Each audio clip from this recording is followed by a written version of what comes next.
Hello বন্ধুরা, আশা করি সকলে ভালো আছেন। আমিও ভালো আছি। আজকে এই পেজে লাইভে চলে আসলাম। যারা আমার প্রায়ই বিভিন্ন পেজ থেকে ভিডিও দেখেন তাদের উদ্দেশ্যে বলা, এই পেজে আসার মূল কারণ হচ্ছে আপনাদের সাথে সবসময় পরিচয় থাকা। যারা আমার ক্লায়েন্ট রয়েছেন, যারা বন্ধুবান্ধব রয়েছেন, যারা আমার সিনিয়র স্যাররা রয়েছেন অথবা যারা আমার জুনিয়ররা রয়েছেন, সবাইকে আসলে একত্রে থাকার জন্যই কিন্তু আসা। এবং যারা বিভিন্ন জায়গায় মামলায় বিভিন্ন সমস্যা আছেন, প্রয়োজনের সময় একজন অ্যাডভোকেটের নাম্বার পাওয়া কিন্তু খুব কঠিন হয়ে পড়ে। যার জন্যই কিন্তু আমার নাম্বারটা দেওয়া, যাতে ইজিলি আমার সাথে কথা বলতে পারেন। আমার ফোন নাম্বার 01711921416। আল্লাহ তাআলা যে কয়দিন বাঁচিয়ে রাখে, সেই কয়দিন মানুষের জন্য যদি কিছুটা কাজ করতে পারি, হয়তো বা সার্থকতা বেয়ে আনবে। অনেক মানুষ আছেন যে টাকা পয়সার জন্য মামলা করতে পারেন না, সমস্যায় আছেন। তাদেরকে বলবো যে আপনার এলাকার যারা মানবাধিকার কর্মী, সমাজকর্মী অথবা সংবাদকর্মী রয়েছেন, তাদের সাথে যোগাযোগ করে আমাদের কাছে আসুন। এছাড়া চেয়ারম্যান, মেম্বার রয়েছে, প্রাক্তন চেয়ারম্যান বা বর্তমান চেয়ারম্যান, তাদের কাগজপত্র নিয়ে আসলেও যাতে আপনি মামলাটা অল্প টাকায় করতে পারেন। এবং যদি সরকারিভাবে আপনি লিগ্যাল এইডের সাপোর্ট দিতে চান বা বেসরকারি লিগ্যাল এইডের সাপোর্ট দিতে চান, নিতে পারবেন। সেই বিষয়ে আমরা সহযোগিতা করব। বিশেষ করে আমার চেম্বার ময়মনসিংহ জেলা জজ আদালত সৈয়দ নজরুল ইসলাম ভবন এবং ঈশ্বরগঞ্জ চৌকি আদালত আমার চেম্বার রয়েছে। আইনজীবী সমিতি নান্দাইল ঈশ্বরগঞ্জ গরিপুর নিয়ে যে বিষয়, যে টেরিটরিটা রয়েছে, সেই টেরিটরির মধ্যে আমার চেম্বার রয়েছে। এছাড়া নান্দাইল ঈশ্বরগঞ্জ গরিপুরের বাইরের যারা ময়মনসিংহে যোগাযোগ করতে চান, আমার সাথে যোগাযোগ করতে পারেন।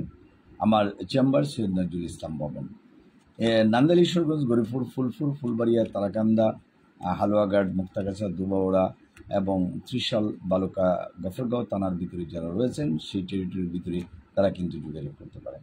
কারণ হচ্ছে যে মামলা বিষয়ে যে পরিচালনা করছেন, সঠিকভাবে পরিচালনা করছেন কিনা, আপনার সাথে কোনো ধরনের প্রতারণা করছে কিনা। এবং কোর্ট এরিয়াতে প্রায় 80% টর্ট বাটপাড়ির কিন্তু চলাফেরা, মহরি, নামদারি এবং যারা সহকারী নামদারি বা শিক্ষানবিশ নামদারি, বিভিন্ন ধরনের টর্ট বাটপারদের জন্য 80% ব্যাগলিয়ে নিয়ে কিন্তু ঘুরতে হয়। আমরা অ্যাডভোকেট হওয়ার পরেও কাউকে কিছু বলতে পারি না।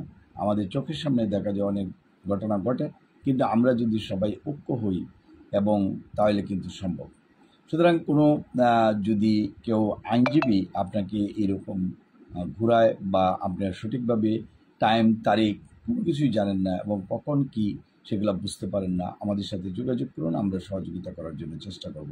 আমার চেম্বার কিন্তু বলেছে যে সৈয়দ নজরুল ইসলাম ভবন, নিচতলা আমার চেম্বার রয়েছে, ঈশ্বরগঞ্জ আইনজীবী সমিতিতে আমার চেম্বার রয়েছে, ঢাকা উত্তরাতে চেম্বার রয়েছে। যাই হোক, আপনারা বিভিন্ন কোর্টের বিষয়ে বিভিন্ন ইনফরমেশন চান, অনেক সময় মামলার তারিখও বলতে পারেন না, কোন স্টেপে রয়েছে জানেন না। অনেকেই পরামর্শ নিতে চান। যারা পরামর্শ নিতে চান সিভিল মামলার ক্ষেত্রে সিএস বা আরওআর বা এস রেকর্ড বা বিআরএস রেকর্ড, দলিল বা খাজনা পত্র কীভাবে দিয়েছেন সেগুলো কিন্তু প্রয়োজন পড়ে। আর যারা ক্রিমিনাল মামলার মধ্যে কিন্তু এফআইআর যে রয়েছে, প্রয়োজনীয় কাগজপত্র সহ আমাদের সাথে পরামর্শ নিতে পারেন। এবং যারা বিয়ে শাদী এবং তালাক বিষয়ে পরামর্শ নিতে চান বা দেড়মোহর সংসার পুনরুদ্ধার, সেগুলোও কিন্তু করতে পারবেন। এবং আমরা মনে করি যে যারা যেখানে সমস্যা আছেন সেগুলো নিয়ে কথা বলতে পারেন। ইনকাম ট্যাক্স, কোম্পানি ল, এবং আপনার দেখা যায় যে আপনারা একজন অ্যাডভোকেটের নাম্বার খুঁজেন, কিন্তু সেই সময় কিন্তু আপনি খুঁজে পান না। যারা আমার লাইভ দেখেন অথবা আমার চ্যানেল ফলো করেন, তারা পেয়ে যাবেন অ্যাডভোকেট মোহাম্মদ জহিরুদ্দিন আকন। আমাদের ফোন নম্বরে যদি আপনি ক্লিক করেন 01711921416, এই নম্বরে কিন্তু কথা বলতে পারেন। অনেকেই অনেক সময় আপনারা ওয়াচ করেন, কেউ চলে যান, হয়তো প্রশ্ন করেন না, মনে করেন যে পরবর্তী টাইমে কথা বলবো। আমার নাম্বার যদি বন্ধ পাওয়া যায় তাহলে হোয়াটসঅ্যাপ বা ইমেতে যোগাযোগ করবেন। দেশের বাইরে London, America, Canada, Japan, Switzerland, Netherland এবং আপনার যারা অস্ট্রেলিয়াতে রয়েছেন, বিভিন্ন কান্ট্রিতে রয়েছেন, তারা যোগাযোগ করতে পারেন। সৌদি আরবের, মধ্যপ্রাচ্যের যে কোনো দেশ, আপনার জর্ডান, কাতার, ওমান এবং আপনার দুবাই বা সাউথ আফ্রিকা, দক্ষিণ আফ্রিকার ভিতরে যারা বসবাস করেন, তারাও কিন্তু আমাদের সাথে যোগাযোগ করতে পারেন।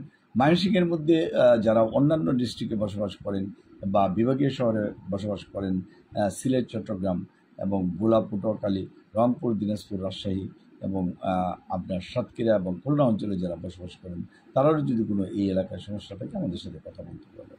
ভিডিওটা খুব বেশি বড় করবো না, লাইভটা এখানে শেষ করব। যদি আপনার ভালো লাগে তাহলে একটা লাইক এবং শেয়ার দিবেন, অন্যরাও যাতে এই ভিডিওটা দেখতে পারে। সবাইকে ধন্যবাদ জানিয়ে আজকে ভিডিওটা শেষ করছি। Thank you.